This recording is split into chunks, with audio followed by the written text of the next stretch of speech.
پوری توجہ میری طرف رکھیے گا. اگر ذرا سی بھی توجہ ہٹی تو آپ اور میں اپنے موضوع سے بہت دور نکل جائیں گے. فرمایا میرے صحابی کن فی الدنیا کأنک غریب، دنیا میں زندگی ایسے گزار جیسے ایک مسافر زندگی گزارتا ہے. کبھی ایئرپورٹ پہ کسی نے اپنا گھر نہیں بنایا، کبھی لاری اڈے میں کسی نے اپنا گھر نہیں بنایا. انسان وہاں چند لمحوں کے لیے رکتا ہے اور اپنی اگلی منزل کے لیے روانہ ہو جاتا ہے. میں اور آپ بھی اس دنیا کے مسافر ہیں. ہمیشہ رہنے کے لیے اور جینے کے لیے یا زیادہ کھانے کے لیے تو ہمیں پیدا ہی نہیں کیا گیا. ہمیں تو یہاں ایک مسافر کی حیثیت سے بھیجا گیا ہے. اپنا وقت جو انتہائی محدود ہے، وہ 40 سال ہو، 50 سال ہو، 60 سال ہو، اس کو اسلام نے، میرے نبی نے محدود وقت کہا ہے، تھوڑا وقت کہا ہے. کبھی ہم اپنے ماضی پہ نگاہ دوڑائیں کہ ایک وقت تھا کہ ہم چھوٹے بچے تھے، ہمیں کھلایا جاتا تھا، ہمیں بھگایا جاتا تھا، بولنا سکھایا جاتا تھا.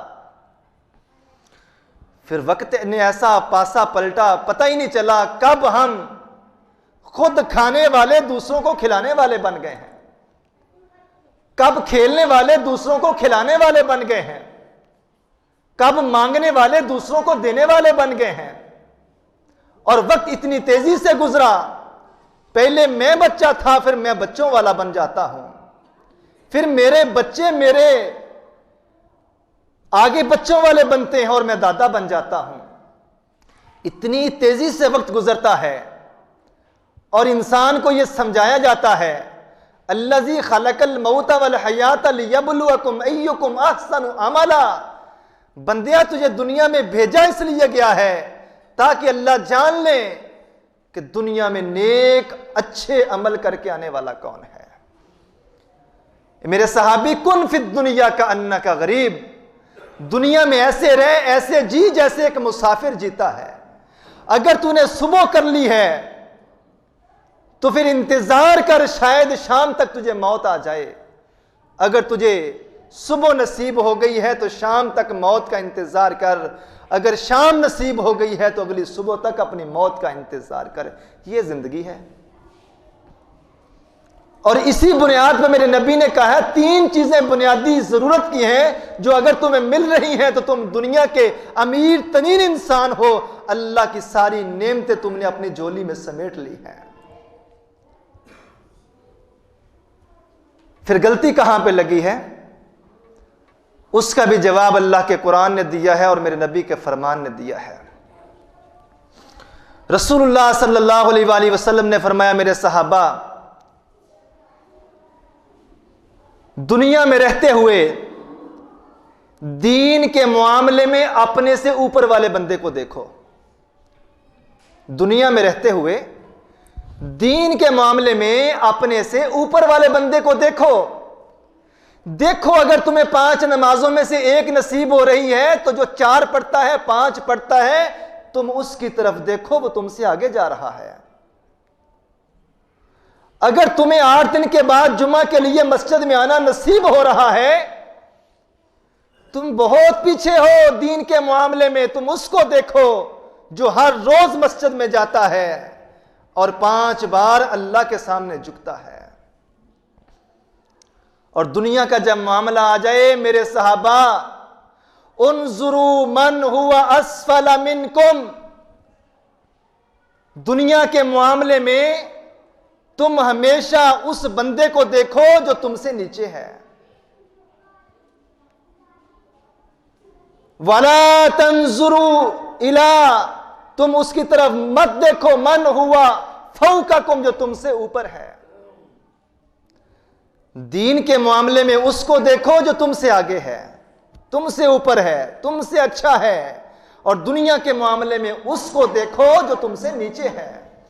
اگر یہ چیز مجھے اور آپ کو سمجھ آ جائے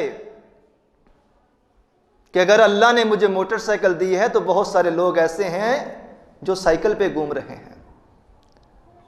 میرے نبی کا یہی فرمان ہے اپنے سے اوپر والے کو دیکھو گے رب کے ناشکرے بن جاؤ گے. اپنے سے اوپر والے کو دیکھو گے دل چھوٹا کر کے بیٹھ جاؤ گے. اپنے سے اوپر والے کو دیکھو گے تو تمہاری رگ رگ کے اندر تقدیر کی ناقدری آ جائے گی. اپنے سے اوپر والے کو دیکھو گے تو تمہیں ایسے لگے گا جیسے اللہ نہ کرے نعوذ باللہ میرے رب نے میرے اوپر ظلم کر دیا ہے. اور ہم ایسا کہتے ہیں اور آج ہم ایسا سنتے ہیں کہ یہ غریبی میرے ہی مقدر میں تھی. میرے نبی نے فرمایا جب جب تم اپنے سے اوپر دیکھو گے تم ناشکرے بھی بنو گے اور یہ ناشکری تمہیں کفر تک لے جائے گی. تمہاری دنیا بھی برباد کر دے گی اور تمہارے عقیدے کو بھی خراب کر دے گی. اگر میں اور آپ اپنے سے نیچے والے کو دیکھیں کہ میں بہت سارے ایسے لوگوں سے بہتر ہوں جن کو اللہ تعالیٰ نے میرے سے کم دیا ہے, میں بہت ساروں سے اچھا ہوں. کتنے ایسے لوگ اس معاشرے کے اندر ہیں جن کے پاس سائیکل لینے کے بھی پیسے نہیں ہیں. اگر اللہ نے مجھے موٹر سائیکل دی ہے تو پھر میری ناشکری نہیں بنتی. یہ ہرس ہے, یہ طمع ہے. میری ہرس کیا ہے, میری طمع کیا ہے؟ ضرورت میری پوری ہو رہی ہے, جہاں میں نے جانا ہے اللہ نے جو سواری مجھے دی ہے مجھے پہنچا رہی ہے. لیکن میری خواہش کیا ہے؟ میری خواہش بائک کی نہیں ہے, میری خواہش تو آ کے اٹکی ہے گاڑی پہ. اور میرے نبی کی حدیث کہ گاڑی کی خواہش نہ کرو بلکہ یہ دیکھو کہ اگر تم موٹر سائیکل پہ ہو تو سائیکل والا کس حال میں زندگی گزار رہا ہے.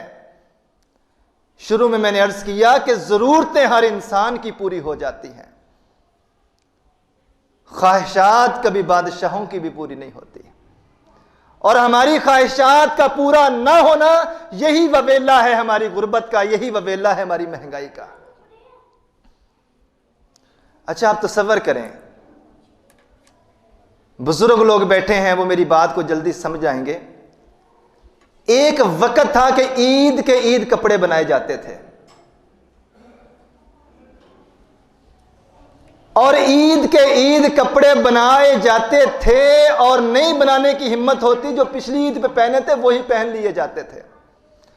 کسی کو برا بھی نہیں لگتا تھا اور کسی کے دماغ کے سویں کونے میں بھی یہ بات نہیں آتی تھی کہ پچھلی پہ بھی یہ پہنے تھے اب بھی یہی پہنو. لوگ صرف یہ دیکھتے تھے کہ ہمارا وقت گزر رہا ہے, اللہ ہماری ضرورتوں کو پورا کر رہا ہے. لوگوں نے کبھی اپنی حیثیت سے بڑھ کر بڑی بڑی نہ چھوڑی تھی نہ بڑی بڑی خواہش کی تھی اور لوگ خوشحال زندگی گزار رہے تھے. آج ہمارے گھروں کا سب سے بڑا مسئلہ یہ ہوتا ہے پہنے تو کیا پہنے, اور بڑی معذرت کے ساتھ اس سے بھی بڑا مسئلہ یہ ہوتا ہے کہ کپڑے رکھنے کی جگہ نہیں ہے. ایک طرف وبیلہ ہے پہنے تو کیا پہنے, اور ساتھ ہی یہ بات بھی سننے کو ملتی ہے کہ کپڑے رکھنے کے لیے گھر کے اندر جگہ نہیں ہے. پتہ کیا چلا, سراسر ہماری زندگی اس ٹریک پہ نہیں ہے جس ٹریک پہ محمد الرسول اللہ نے جینے کا حکم دیا ہے. مہنگائی کس چیز کا نام ہے؟ یہ وہ چیز ہے جو میرے اور آپ کے زندگی میں بے اعتدالی کا نتیجہ ہے. کتنی بار ہمارے گھروں میں یہ بحث چھڑتی ہے, فلاں شادی کے فنکشن میں یہ سوٹ پہنا تھا تو اب پھر یہی پہن کے جاؤں. کہاں پہ لکھا ہے کہ یہی پہننا گناہ ہے اور نیا پہننا ثواب کا کام ہے؟ اور اگر سچ پوچھتے ہیں تو اسلام تو ہمیں کچھ اور کہہ رہا ہے, ان المبذرین کانوا اخوان الشیاطین. اگر تمہارے کے لیے پاس تن ڈھانکنے کے لیے کپڑے ہیں اور تم لائنیں لگائے جاتے ہو, الماریاں بھرے جاتے ہو, ہینگر پہ لٹکائے جاتے ہو, تو قرآن کہتا ہے ان المبذرین کانوا اخوان الشیاطین, خبردار فضول خرچی کرنے والے شیطان کے بھائی ہیں.